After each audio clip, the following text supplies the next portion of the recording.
hino que fala o seguinte: alvo mais que a neve. Se você aceitar Jesus, você vai ficar branco como a neve. Isso é cantado por brancos e negros com lágrimas.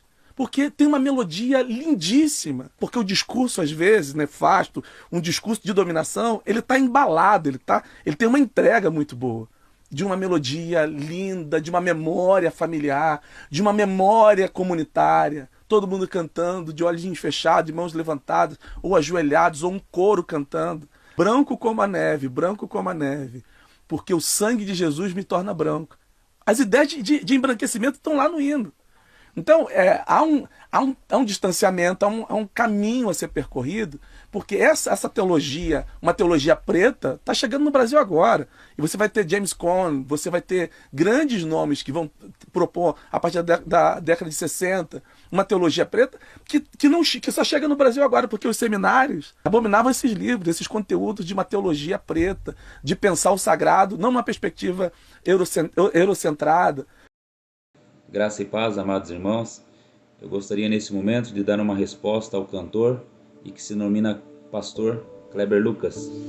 Livro de 2 Timóteo, capítulo 3, do versículo 1 ao 5, diz assim: Sabe, porém, isto, nos últimos dias sobrevirão tempos difíceis, pois os homens serão egoístas, avarentos, jactanciosos, arrogantes, blasfemos, desobedientes aos pais, ingratos, irreverentes, desafeiçoados, implacáveis, caluniadores, sem domínio de si, cruéis, inimigos do bem, traidores, atrevidos, enfatuados, mais amigo dos prazeres que amigo de Deus, tendo forma de piedade, negando-lhe, entretanto, o poder. Foge também destes. Eu vou tentar ser breve e tratar de alguns pontos importantes acerca do que foi falado. Mas em primeiro lugar eu gostaria de falar com você como que deve ser um pastor de acordo com a Bíblia. O ofício do pastor, a liderança de uma igreja, não é para qualquer pessoa. As Sagradas Escrituras elas descrevem como esses devem ser, quais que devem ser essas qualificações. No livro de 1 Timóteo, versículo 3, do 1 ao 7, diz assim: Fiel é a palavra, e se alguém aspira ao episcopato, excelente obra almeja, mas é necessário, portanto, que o bispo seja irrepreensível, esposo de uma só mulher, temperante, sóbrio, modesto, hospitaleiro, apto para ensinar, não dado ao vinho, não violento, porém cordato, inimigo de contendas, não avarento, e que governe bem a sua própria casa, criando os filhos sob disciplina com todo respeito. Pois se alguém não sabe governar a própria casa, como cuidará da igreja de Deus? Não seja neófito, para não suceder que se ensoberbeça e incorra na condenação do diabo. Pelo contrário, é necessário que ele tenha bom testemunho dos de fora, a fim de não cair no opróbrio e no laço do diabo. Então veja bem, ele deve ser irrepreensível, esposo de uma só mulher, temperante, sóbrio, modesto, hospitaleiro, apto para ensinar, não dado ao vinho, não violento, porém cordato, inimigo de contenda, não avarento, que governe bem a sua casa, e não seja neófito. O que é neófito? Recém-convertido. Mas o que nós podemos dizer sobre o Kleber Lucas? De acordo com a sua biografia, ele casou 3 vezes, se divorciou 3 vezes. No último divórcio, ele afirmou que cometeu adultério. E é a favor de ideologias como descriminalização do aborto e descriminalização das drogas, entre outras. Antes de que me acusem de fazer julgamentos, a palavra de Deus diz em Mateus 7, 1 e 2, Não julgueis para que não sejais julgados, pois com o critério com que julgardes sereis julgados, e com a medida com que tiverdes medido vos medirão também. E continua: Porque vês tu o argueiro no olho do teu irmão, porém não reparas na trave que está no seu próprio? Hipócrita, tire primeiro a trave do teu olho, e então verás claramente para tirar o argueiro do olho do teu irmão. Então a Bíblia condena o julgamento hipócrita. E Jesus fala em João 7,24, não julgueis segundo a aparência, e sim pela reta justiça. Então nós devemos sim fazer julgamentos, mas com justiça, não hipócritas. Dentro disso, dentro daquilo que diz as Sagradas Escrituras, ele pode ser pastor? Não. biblicamente, ele não tem as qualificações necessárias. A igreja que ele fundou junto com a sua ex-esposa está sem pastor, está sem alimento e possivelmente cheia de cadáveres de mortos espirituais ou alguns que já estão morrendo na fé. E outro ponto muito importante, para ele poder fazer parte do cristianismo, ele deve também se arrepender dos seus pecados, sob pena de ser disciplinado. E se continuar impenitente, ele deve ser excluído da igreja de Jesus. Isso se chama disciplina eclesiástica e está lá em Mateus 18. E se o pecado não for combatido, ele contamina toda a igreja, assim como o fermento faz com a massa, como diz a palavra de Deus. Em segundo lugar, eu quero analisar algumas falas dele. Ele fala, no momento, se você aceitar a Jesus, você será branco como a neve. É preciso entender o contexto dessa canção. Em Isaías do versículo 10 até o 18, eu quero ler o 18 que diz assim: Vinde, pois, e arrazoaemos, diz o Senhor, ainda que os vossos pecados sejam como a escarlata, eles se tornarão brancos como a neve. Ainda que sejam vermelhos como carmesim, se tornarão como a lã. Então eu afirmo com muita convicção que é mentira, é falácia afirmar que está falando da cor da pele das pessoas.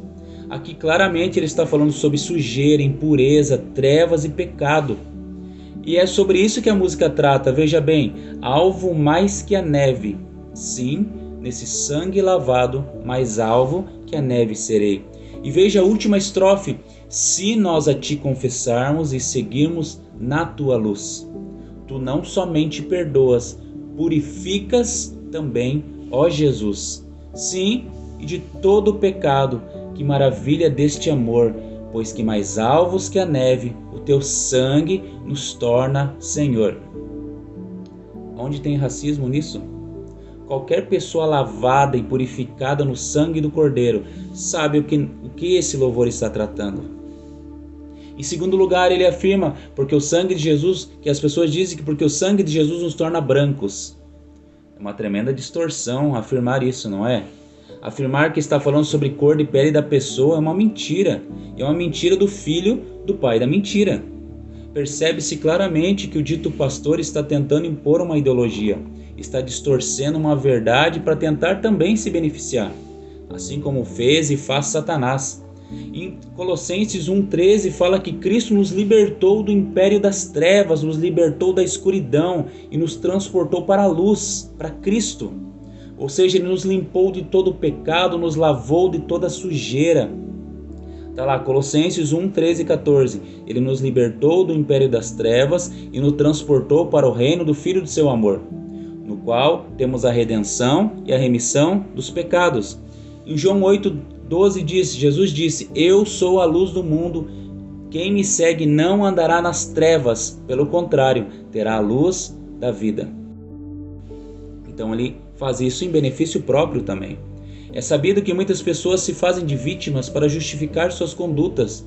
E no caso do dito pastor, ele distorce, se vitimiza por diversas vezes, para tentar justificar as suas condutas pecaminosas. E devemos levar em conta também o pensamento pós-moderno e as ideologias progressistas que ele segue. Ele rejeita, por exemplo, verdades absolutas. Afirmam que a verdade é relativa, que depende do conceito social, da cultura em que as pessoas vivem.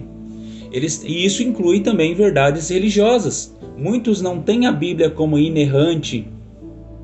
E eles falam também que o pecado é culpa dos outros, não suas.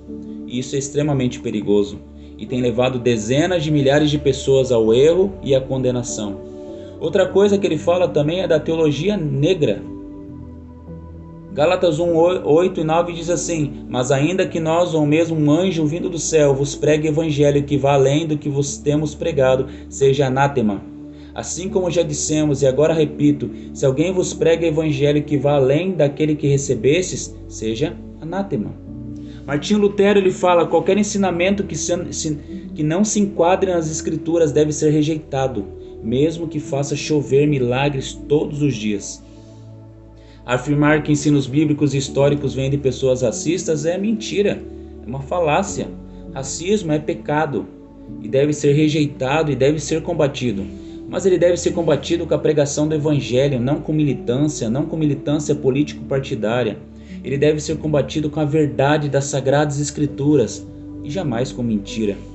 Devemos sempre ter em mente que a Bíblia adverte também sobre os falsos profetas, sobre os mentirosos, sobre os filhos do diabo, que tentam a qualquer custo manipular, mentir, distorcer, induzir as pessoas ao erro e, se possível fosse, até enganar os eleitos de Deus. Mateus 7,15 fala: acautelai-vos dos falsos profetas, que se vos apresentam disfarçados em ovelhas, mas por dentro são lobos roubadores. Para concluir, eu quero que você perceba a hipocrisia. Os dentes dele estão brancos como a neve, pois ele fez clareamento. A barba dele está branca. Que absurdo! É somente um exemplo de algo simples, mas que mostra o quão hipócrita e manipulador ele é. É muita tolice, canalice e imoralidade para impor uma ideologia. É muito esforço para impor um outro evangelho, uma outra teologia. Uma teologia que provavelmente faz com que ele, ilusoriamente, viva em paz. Porque ele aprova o adultério, os divórcios, as imoralidades. E deixo uma palavra para o Kleber Lucas e para você que concorda com ele. Atos 3, versículo 19 e versículo 20 diz assim: arrependei-vos, pois, e convertei-vos para serem cancelados os vossos pecados, a fim de que da presença do Senhor venham tempos de refrigério e que envie ele o Cristo, que já vos foi designado, Jesus. Deus abençoe.